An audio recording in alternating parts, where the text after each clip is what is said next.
We just happen to have a moment where the most compelling athlete in a particular arena is white. Now it's all racial. You bring in the person who's jam-packing stadiums, elevating attendance from 4,000 to 20,000, radically altering the economic value of the WNBA. If you had any common sense, you'd put her on that team. It's not that she was left off the team, she was left off the team. You can't keep attacking someone through illegal means and not create some empathy, because people know what it's like to be bullied. And when you bully the bully, he starts looking like the victim, not the victimizer. At what point do we have to redefine what democracy looks like, or how a modern government should operate within? Well, the question that lays heavy on my mind when you say that is,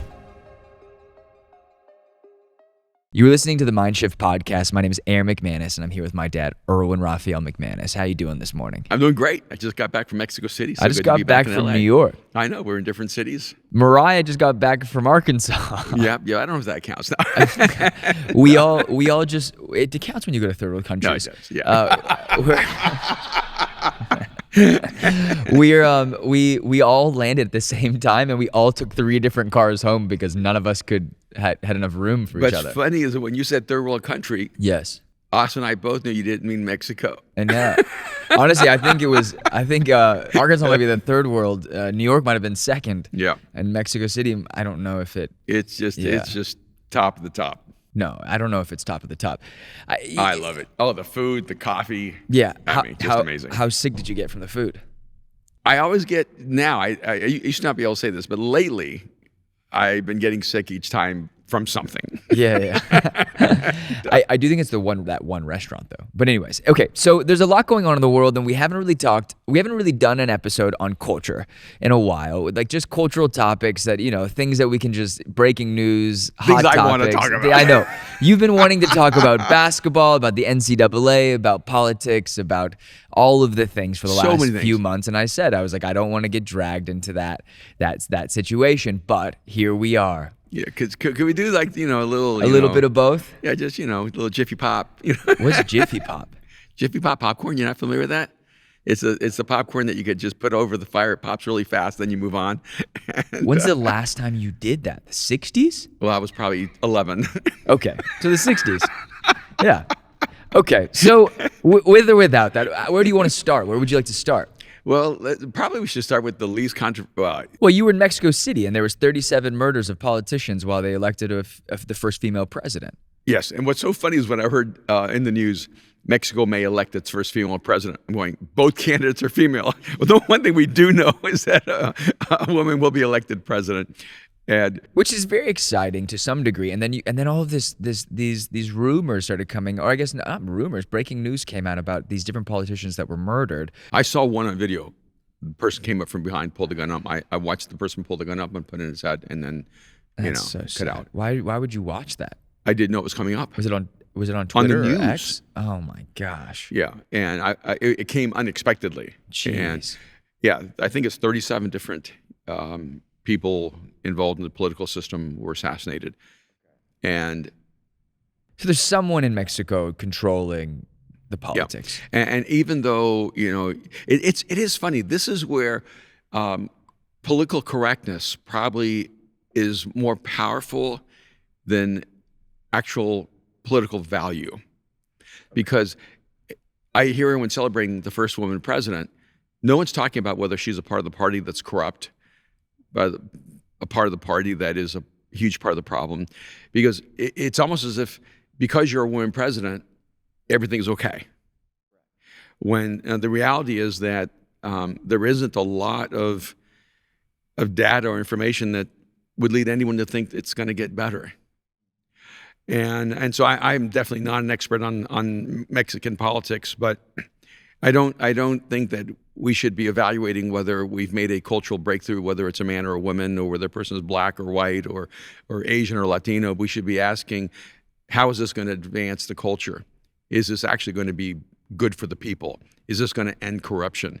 Because a huge part of what holds Latin America back, and since I'm Latin American, I feel very free to say this, is that we have a culture of corruption historically. What are you talking about, Dad? We live in America. We are the most corrupt country in the world. We're not the most corrupt. I don't think we get first place. Look me in the eyes. The difference between us and everyone else, no, it is not corruption if you don't pretend to not be corrupt.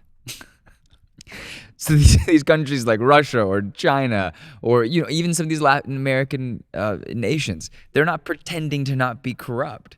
They're like, this is who we are. This is how we do things. Get out of the way. The issue with us is that we do things under the guise that we're the good guys.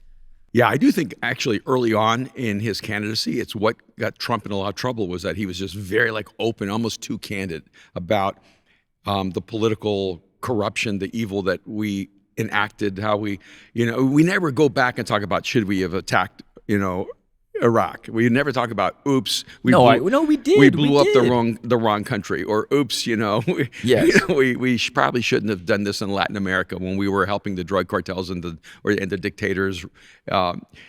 We tend to whitewash our history politically, and so I would say we're not the most corrupt country in the world, and B, we're way more corrupt than we acknowledge that we are.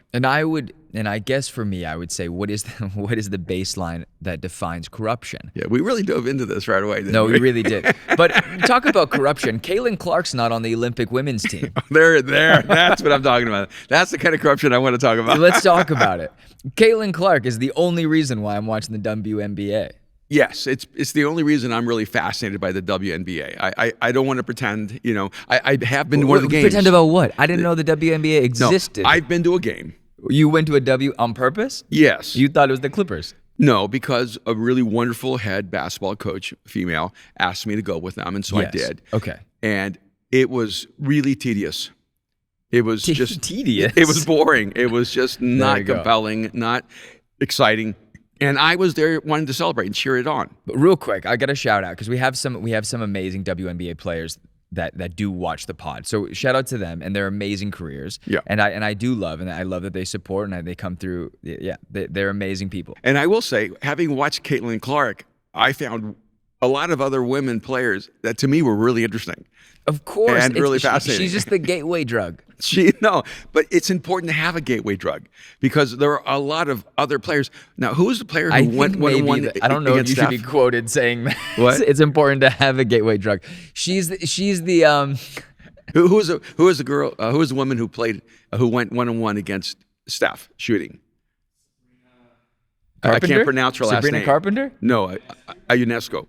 In the All-Star game, All-Star weekend. She's amazing. Okay. All right, she was incredible, and her shooting just blew my mind, and she's absolutely compelling. There are definitely compelling players there, but every once in a while you get someone historic who pulls people in. The NBA was a financial disaster until Michael Jordan came in, and the American people were not being drawn to NBA basketball. It took Michael Jordan. It doesn't mean there were not other great players. Yeah, there were dozens of other great players. Bill Russell, Larry Bird. Who came before him. Of course. Yeah, and because the era where you had Magic Johnson and Larry Bird, those two pulled people into the NBA. Yes, their rivalry. It could have made a lot of other players angry, going, wait a minute, we're great. But those two made the NBA what it was during that time. Michael Jordan ushered in a new era of audience participation, attendance, interest in the NBA, and everybody benefited from it. And the reality is that Caitlin Clark, whether you like it or not, because you don't get to choose who becomes the iconic person. Okay. Tiger Woods brought people into golf that would have never watched golf. Yeah, I still don't watch golf. But when Tiger Woods was playing, everyone was interested. I was interested, and I don't even care that much about golf. But I was interested. And so you have to realize that sometimes there is a person, and people are saying because she's white and she's straight. And I'm going, Michael Jordan was black. Who? Tiger Woods is white and straight? No, Caitlin Clark. And, Tiger Woods was black. So I mean, what was amazing about Tiger Woods was that I still care nothing about golf. You could not catch me. I tried to watch golf a couple weeks ago, and I was like, this is the most boring sport on earth. Other than the WNBA. But I cared about Tiger Woods. I loved hearing about his headlines and reading articles about him and watching him dominate for 2 decades. So with Caitlin Clark, this is a really interesting a moment in history. Another perfect example is women's tennis. It was popular, but Venus and Serena Williams transformed women's tennis. people became so interested in women's tennis. And again, 2 black women. So no one was going, oh, Also, well, sisters. and they were sisters. domating doubles. And Jehovah's Witnesses singles. on top of that. Jehovah's Witnesses? Yeah, Oh, their no. family. I got a gate. There's no way. They ain't getting to my door. And to me, so it's crazy. Just because it's reversed out this time. Because in my lifetime, the most compelling athletes were almost always black. And we just happen to have a moment where the most compelling athlete in a particular arena is white. And then everybody gets, now it's all racial. And the fact that she's left off the U.S. Olympic team, basketball team, to me is insane. And when people go, she's just a rookie, so many things go in my mind. 3 different women were chosen when they were rookies. So they had no professional history. They did not have a professional resume to say they should be on the team. So when you go, well, she doesn't have a professional resume, that's invalid. Secondly, the Olympics used to be for college graduates. It wasn't for professionals. No, for college athletes at the time. College athletes, yeah. And so we reversed it over this generation. Right. And then on top of that, just from common sense, you bring in the person who's jam-packing stadiums, elevating attendance from 4,000 to 20,000, radically altering the economic value of the WNBA. If you had any common sense, you'd put her on that team. It's not that she was left off the team, she was left off the team. And there's a difference. When you can feel it, they chose not to have her, as opposed to she didn't make the team. And so I'm like, maybe I should ask this, is like, are women actually for women? That's not a subject I would like to comment on. No, I think it's an important question, because let me tell you. It's an important question, though. Are women for women? But I'd like a woman to answer it. Yeah, I'm asking the question. At this time, neither one of us identify as a woman. Yeah, because over 50% of the American population is female, but we've never had a woman president. So it tells me that women don't elect women. Or that the system doesn't lift up strong women leaders. Like, I think our political bias and I think our political system is absolutely corrupt. Like, you don't meet a politician and think, oh, they're a wonderful person. You think, you're a disgusting, degenerate human being that wants to go and suck souls faster than a Dementor from Harry Potter. So, okay, I have to vote for one of you. I'm going to vote for the one that's more interesting and trustworthy, that I think. But we all know, if you are a politician, that you are not. You're not. It's like, what? Yeah, there's just, in no world can you say, that's the irony, right? Is that judgment and corruption is very skewed. It's a perspective. It is a filter in which we look through, because what is the baseline standardization of what deems someone to be corrupt, right? It's corruption is saying we live and abide by these specific rules and laws or morality, right? These elected officials need to live within this certain space. The only thing that makes something corrupt is when you go, oh, I said I was going to act like this, but then I acted like this. Yeah. I sidestepped the rules. But that's where Trump was really interesting. So we're moving from Caitlyn to the Olympic team. We can go back to Caitlyn. No, let's go back to the Trump trial. And I've been watching this whole thing and listening to all the different sides.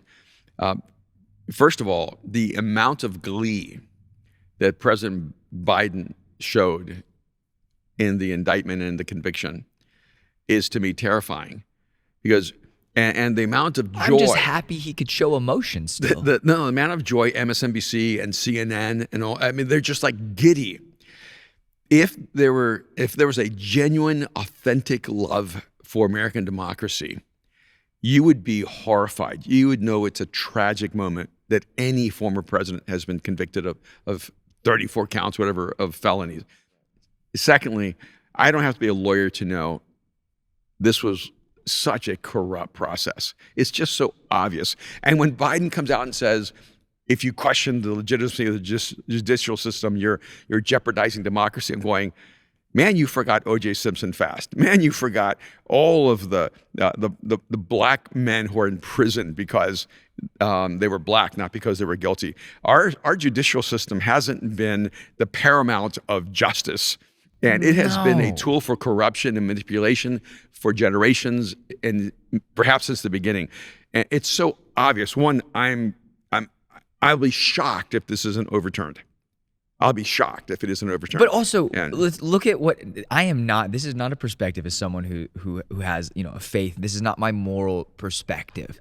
I am just. This is commentary. So if you're sitting in your car, in deep Texas or Alabama or Florida or in California, and you're going, Aaron is amoral. No, but Trump is, and we've known that. Like it's not I think the evangelical Christians who put Trump on this like spiritual pedestal of going, he's like this. It was really bizarre. It felt like they were saying he's like the second coming of the representation of the Messiah, and he's going to protect the American people and bring them back into like the promised land. It was this very messianic Moses figure. Yeah. And I thought that was very bizarre when you have guys in the deep South and people that we know and people who are lovely people supporting this guy in a way that felt very bizarre. Yeah. And I think that was the problem. It was less even him than it was the people who followed him. That was bizarre. And so you get to this place now in society. Me and Mariah were in New York on a walk on the West Side Highway, and we were just strolling. And it was nice because the funny thing is, like, when you have a sister, I'm doing a little the side quest right now. When you have a sister who has a kid and goes on tour and is a very busy woman, you don't get to spend that much time together one-on-one. So it was actually nice. It was like we actually got to spend more quality time together in New York than in LA. We see each other a lot in LA, but it's like touch and go. It's you don't need as much time when you get to see each other a lot. But there was all these helicopters. We're on the West Side Highway, maybe like by the West Village, and we saw all of these helicopters. She pointed it out, and we were taking photos of the coast or of the river, and she's like, "What do you think they are?"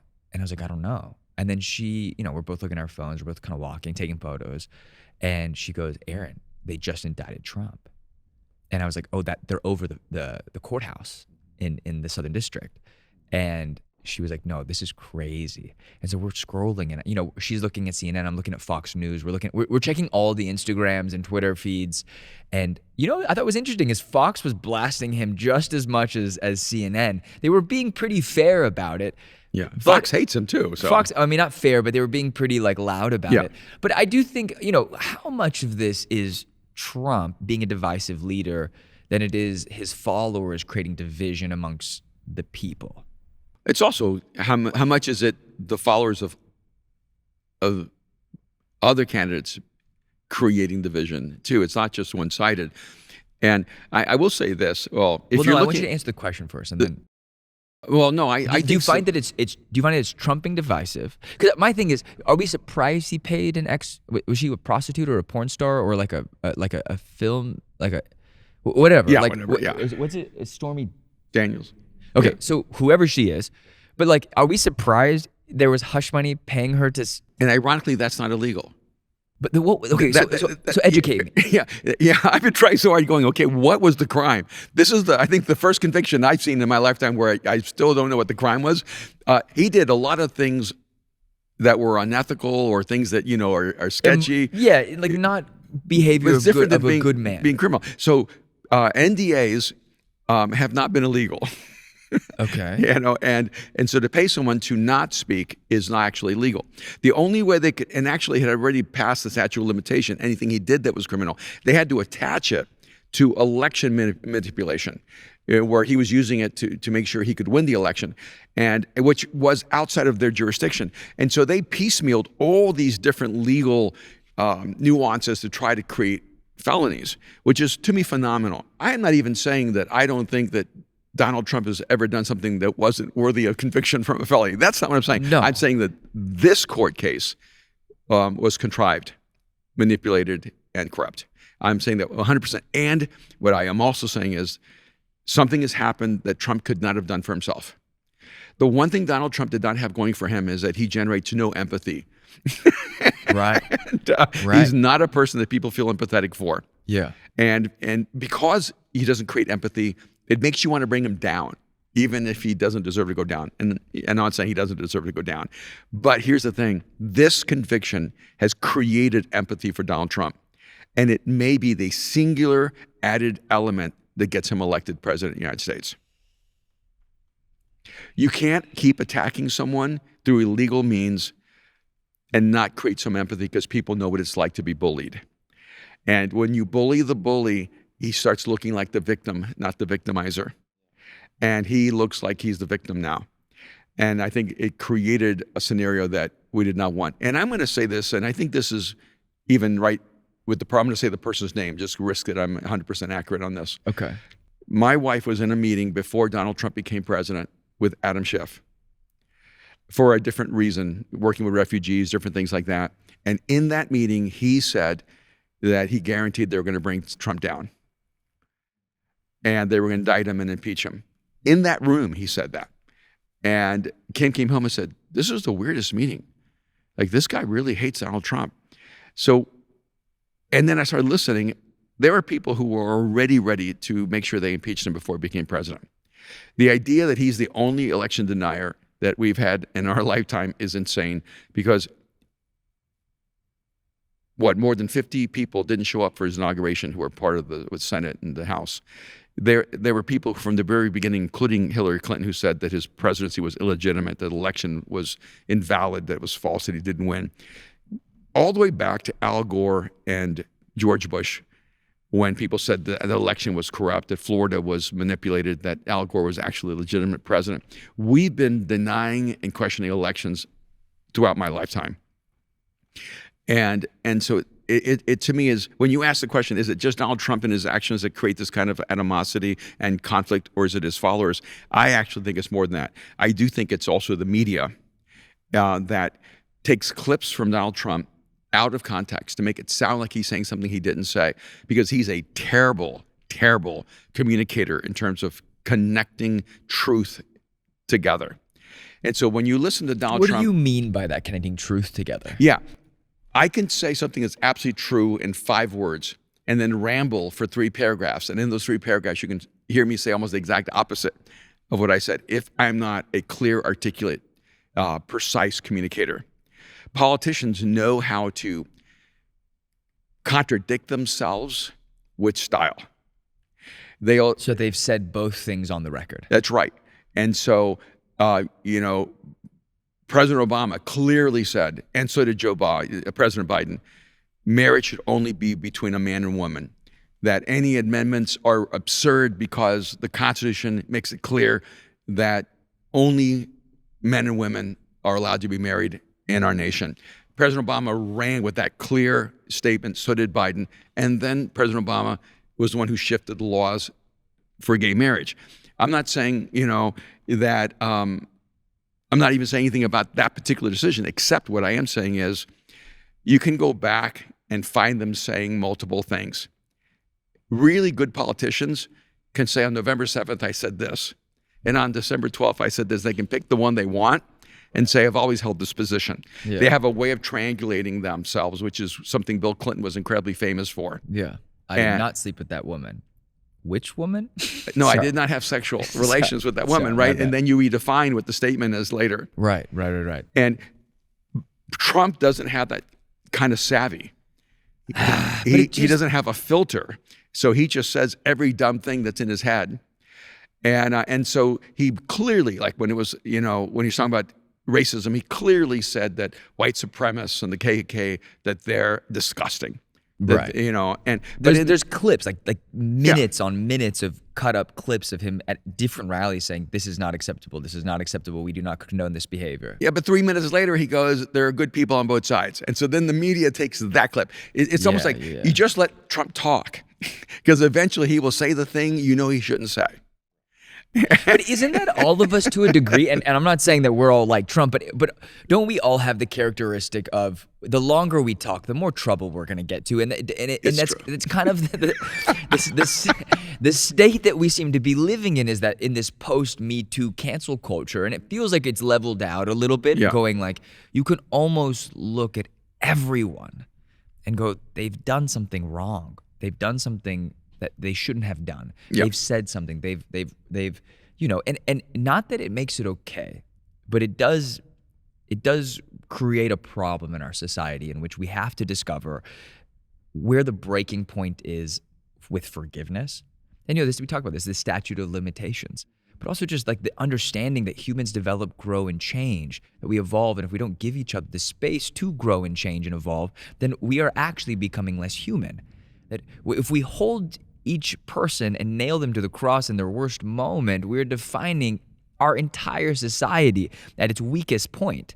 And I think if you look at like the evolution of humanity goes, we build on our strengths, right? Yeah. And then in community, we reduce our weaknesses because someone is good at this and I'm not good at that. So we need that person a part of the tribe and a part of the community to make sure that that specific area in our life, in our community, in our world gets taken care of. Why I am good at this. Trump was just the wrecking ball, was like little Miley Cyrus on the Wrecking Ball music video or whatever it is, just catapulting into society. And there was something interesting about it, but there's also something dangerous about it. And we've talked about this behind closed doors. It does feel like there is this, how would you say it, like pact with presidents that there is a whole world beneath the surface that we don't know about. And we do know that, right? There's a whole other thing going on around us. It always feels like we're at the brink of war, we're at the brink of the end of society, and that these guys somehow piecemeal it together and keep us functioning, buying in and out and massages and, I don't know, driving cars. Like there is this like relationship between the end of the world seems imminent and then everything seems to be okay, Yeah. I do think on a cultural level, that's where you should pay attention to gaslighting. Because when I hear a group or a party or an individual or organization accusing someone else of something all the time, I know it's what they're doing. So when I hear the Democratic Party constantly saying, Trump has ended democracy, Trump has ended democracy, Trump has ended democracy, I'm going, why did you choose that language? Because maybe, it's the frog in the kettle. The frog never knows it's getting cooked when it's incrementally made hotter and hotter and hotter.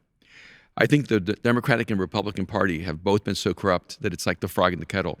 It's become more and more corrupt. It's the end of democracy, the end of democracy.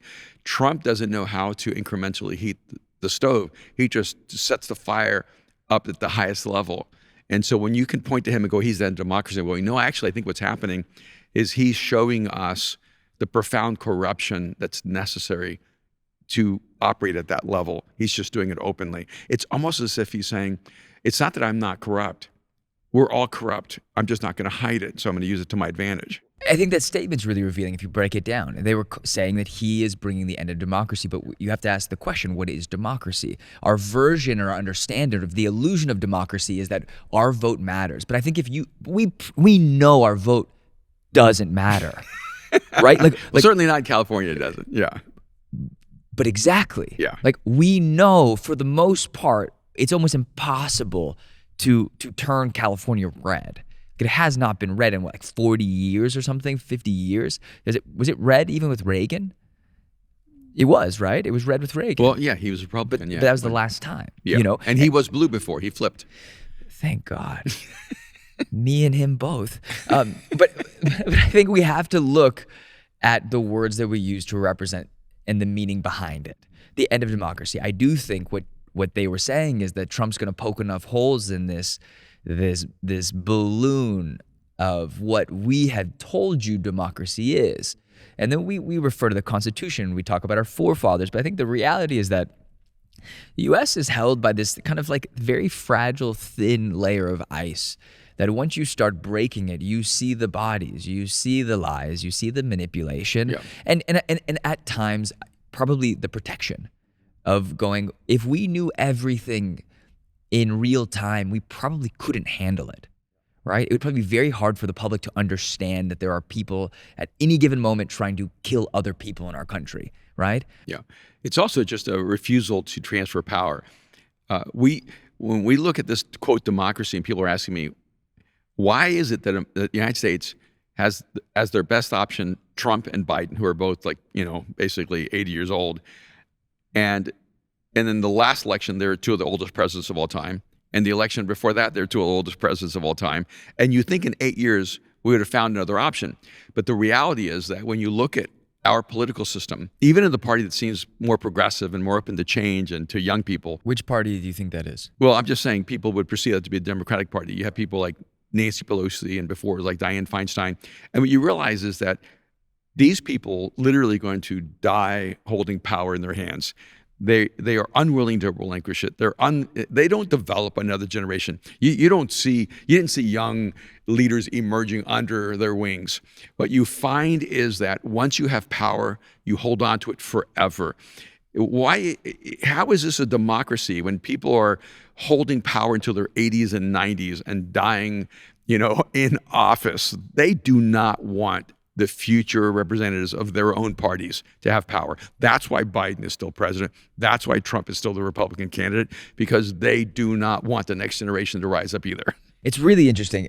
Austin, have you heard about this? There's an app that so there's a trend on social media where these like young podcasters basically have an app. I want to say it's autopilot or co-pilot, but it basically tracks the trades of like Nancy Pelosi and these different senators. So you can pick their trading accounts, and Yes. it will, and you put in like X amount of dollars. Say I want to put in $5,000, and it just automatically trades, buys and sells the same exact moment that Pelosi buys and sells. You'll be rich. And these people are saying like, oh, I've gone up 25% or I've gone up 35%. Like there's so much corruption within our politicians. Yeah. And not to say that they can't trade, but it does feel like these people who are bringing law into our social society and culture and our government should not be allowed, and giving contracts and passing bills should not be allowed to operate in the same way. But who is for us to say? It to some degree, it does always feel like there's the end of something. And hopefully this is the end of all of the trash politics that we've experienced in our lifetime. Like, when is the last, like, I guess Obama to some degree, but what does he really do politically other than bring gay marriage into existence, really? He did, and I guess universal health care, but that was a disaster. When's the last inspirational president? Like, I feel like we've lived decades. I don't know that there has been in my lifetime. And think about even now the process when we go back to the felony trials with Trump. John Kennedy would not have survived his presidency in our present situation. He would have been convicted as a felon during his presidency. And Bill Clinton would not have survived as president during this present climate and approach toward political engagement. I mean, George W. Bush wouldn't have. They would have arrested him for war crimes. Oh, like, yeah. It would have been. He would be in prison for war crimes. Right. There's no question. There's no question. And I like George W. That was my guy. But there was different aspects of Obama and Bill Clinton and these different presidents that I did actually enjoy. But it does feel like we are now at a place in the U.S. where being the president does not protect you. They don't anymore, but it almost brings maybe like a mark, a target on your back in a way that it never has in the past, where it felt like at least our government and our court systems tried to protect the president. Let's keep him out of trouble, and let's make sure there's this pedestal of reverence towards the person who's leading our country. Yeah, and I think sometimes in almost like a reversal of understanding, when a person runs for office, he knows one thing. When he becomes president, he knows something else. I remember when President Obama was running, he said one of the things he ran on was he was going to close down Guantanamo. And he had 8 years to do that and never did it. Never did it. So I don't look at him and go, oh, he was lying, or he is corrupt, or he lied, he did the opposite on purpose. I actually think once he became president, he discovered and learned things he didn't know before. I think he didn't close Guantanamo because what he knew as a candidate is not what he knew as a president. Yeah, what he knew as a private citizen, he did not know when he was able to look behind the veil. Yeah, and so when you look at these, individuals, you think, oh, well, they didn't hold their campaign promises. I think sometimes campaign promises are based on what do I need to be elected, and sometimes on principle of this is what I would do as president. And you become president, you go, oh, it's way more complex than I thought. I can't do that as easily, as I thought. And so I think there's a level of reason we have to bring in going, once you're in the office, you know things you didn't know. And at the same time, when I'm looking at like the political landscape right now, I'm going, we don't elect who the person is. We elect who the person can convince us they are in this moment. But isn't that like the metaphor of life? Yeah. That we follow leaders who maybe not are what we think they are, but they represent what they tell us they are. Like, right? Like that's our relationships, that's our friendships, that's our pastors or spiritual leaders, that's our politicians, our news media, it's our actors. Like, to some degree, there is this representation or projection of, whatever we may be putting out there in the world. And it's really hard to figure out, get to the point, get to like the nucleus of what this person represents and who this person is. Yeah, but I think we need to be careful how much we're manipulated. I mean, we look at it and go, be careful how much we're manipulated. We shouldn't be manipulated at all. Yes, you're right. You're right. I'm assuming we're all being manipulated to some degree, and we're unaware of it. Even our strong position sometimes can be the result of being manipulated. And now we do know that the government, and I think this is historically true, but we at least know with the Biden administration, that they were manipulating social media communication and making sure that what the narrative they want was being communicated to us. And so our government was illegally controlling public domain communication. We know that without any doubt. And that to me is more terrifying than a lot of different things that we argue about. Because the moment you control speech and the moment it's against the law to have an opinion, you're in deep trouble. And the moment it's against the law to speak a certain way, you're in deep trouble. I want people who disagree with me violently to be able to argue their positions. And at the same time, when I'm looking at it, I'm going, I feel like I'm constantly being gaslighted. Donald Trump is going to weaponize the courts. You have been weaponizing the courts against Donald Trump. Donald Trump is going to end democracy. You've been ending democracy. Like, at every single point, I'm going, it may be true that Donald Trump is going to do all of that. But what's not true is that you're not. And I think that's the ironic thing, is that one of them knows how to do all those things they're accusing Trump of in such a politically nuanced way that it looks like democracy. Donald Trump isn't savvy enough to do it in a way where it doesn't look like he's doing it. I think the issue with Donald Trump is exactly what you're saying, is that he doesn't play by the rules, but that also gets him in trouble. Because there are a set of rules. So you can sidestep some of them, but you can't sidestep all of them. And I think his danger to democracy is that, well, maybe time out there. His danger to democracy is that maybe there are things that we shouldn't all know. And then when you have a guy that acts as reckless as he does, it starts to, deflate the illusion or the separation between civilian, citizen, and president. Yeah, maybe he's the guy that says, I'm going to shut down Guantanamo, and then he finds out stuff, but he tells us all what he found. And everybody's going, you're not supposed to tell the people what you found. What you found. Right, yeah. But for every Guantanamo, there has to be dozens of things we don't know about. Absolutely. Right? So you look at society now, or you look at the political landscape, like with crypto and technology and hacking or even just the Epstein list. Yeah. Like the redacted files that the judge looked at and said, I almost have to throw this case out because there's not enough information. There's nothing I can actually look at and put to trial or discuss. And it's redacted, which means both sides of the political spectrum are in danger. Because if only one side was in danger of what could be revealed through Jeffrey Epstein, the other side would make sure it's released. So there's a mutually assured annihilation there. But Trump is the guy, if he's not on that list, he will expose it. And that makes him dangerous to both sides. But didn't the list get didn't the list get discovered when he was in office? I thought it did. Was it directly after? I don't remember. I mean, yeah, but anyways, we have all the situation with Puff Daddy, who everyone just knew was maybe a rogue agent and was a really tough guy, an evil guy. I as a person who's not connected to the industry at all, but just growing up in Los Angeles, you knew Harvey Weinstein wasn't a stand-up guy. But and that's where it becomes really complicated. I do not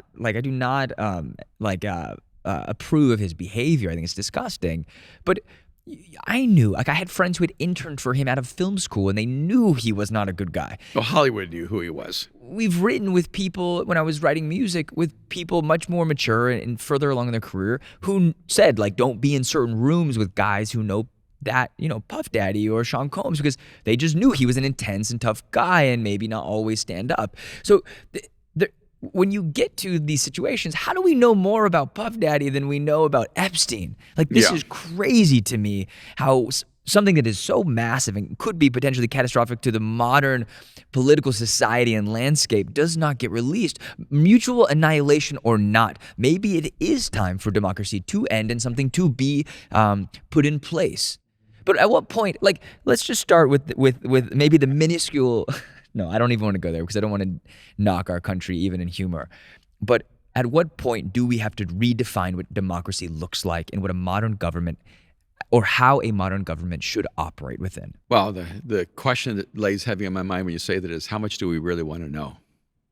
Do we really want to know who we are? You look at it at a microscopic level, right? I mean, children can't even handle, as adults, when they find out their parents were unfaithful to each other.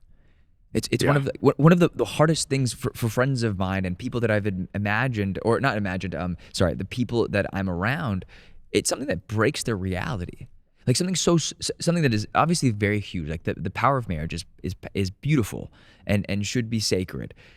But people have a really hard time. It affects their mental health. It affects the way that they operate and relate to other people. It affects the way that they have children and spend time with their partners, right? And choose their partners.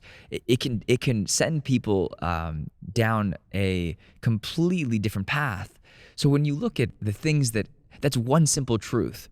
But when you look at the complicated truths, the things that we could never even probably imagine, you start to wonder, could we handle it? Or would it conquer and dominate our mental health and our thought process and the things that we spend time wondering about? Yeah, I think most people, if there's food on their table, don't care if there's corruption in our relationship to Ukraine. If they have a job and they're able to pay the bills, don't really want to question whether our policy is exactly right in the Middle East. It's when it comes home that the political nature of the world we're in becomes more real. And I'm just going to go here. I have so many friends who are liberals who have been so progressive in every agenda, but now they're really disturbed. I had one come to me this past week. They went to the public library with their child, pulled out a book for 4-year-olds, because that's how old their son is, and it was the alphabet. And I know this book. Yeah. And B was bisexual, G was gay, and every letter was a trans or LGBTQ affirming definition. Yeah. And they said, I was shocked that this book was written, and also it has this, it's spoken with sound, so the child doesn't have to be able to read. They can just hit the button and it will say to them, you're trans, you're bi, you're gay, you're lesbian. And I said, now here's how you can know how much the culture shifted. B is bisexual, not boy. And G is gay, not girl.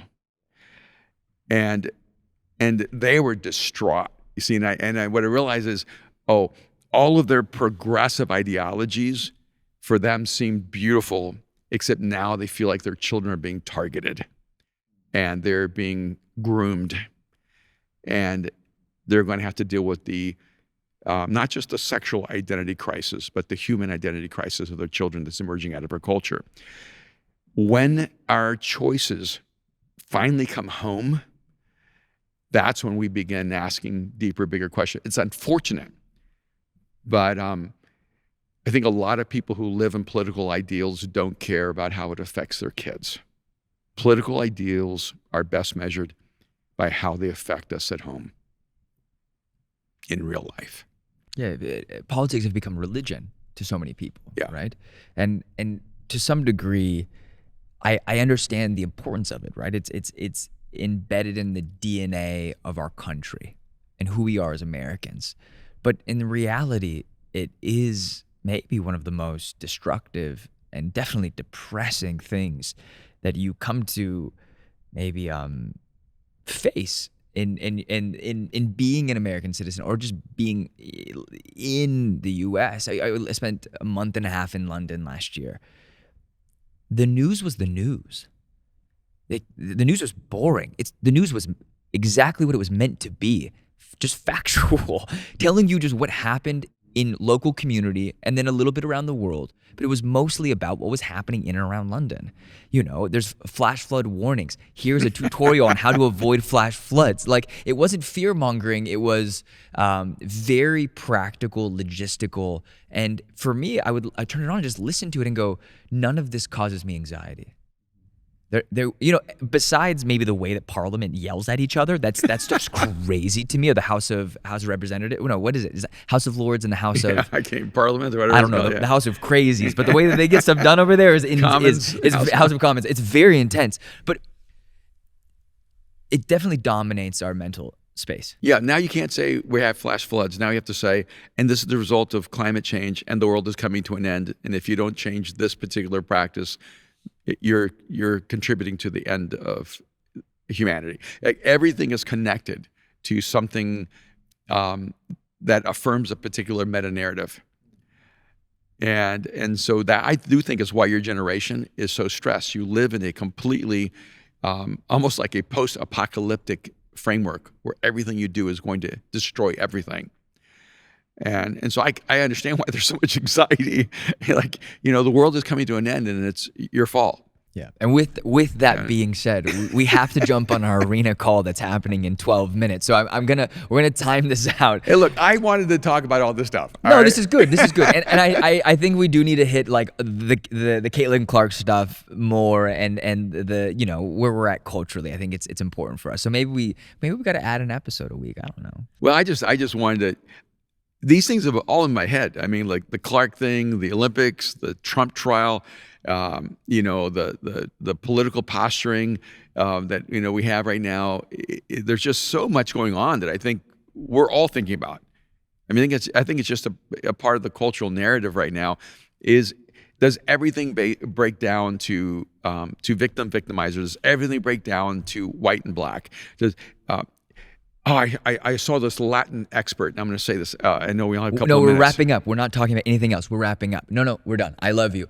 Next episode. Can you hold that thought? What was it about? There's so much to talk about. No, there's so much to talk about, and I know, but you do this. So I have 11 minutes. All right. Join the arena. This is our one commercial. One, do us a favor, and we would really appreciate it. Wherever you're listening to this on, Spotify, Apple Podcasts, YouTube. If you're on YouTube, hit subscribe, leave a comment. Whenever I have free time, I go through the comments, I thumbs up, I respond. We got some amazing people who are pulling out timestamps, which is a really cool thing. If you're on Spotify, rate and review this. And if you're on podcast, rate and review this. We broke 1,000+ reviews on Apple Podcasts. Oh, that's awesome. I want to see that happen on Spotify. So it's up to you guys. We're really grateful. And if you're interested at all, we have a community called The Arena, which is essentially an extension of what we do here, but we deep dive into 3 primary spheres: communication, leadership, and self-mastery, which we call character.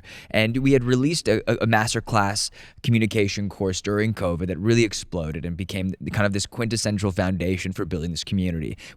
We have a conference in October, which is 10th, 11th, and 12th of this year, which we have some phenomenal communicators speaking. It's here in Los Angeles and something that we're looking to grow and expand, but it's also a weekly call that we have every single week. So if you're wondering, how can I level up my communication, my leadership skills, you get to learn from one of the best. And one of the best's amazingly, annoyingly nagging son who will ask and drill him questions on your behalf.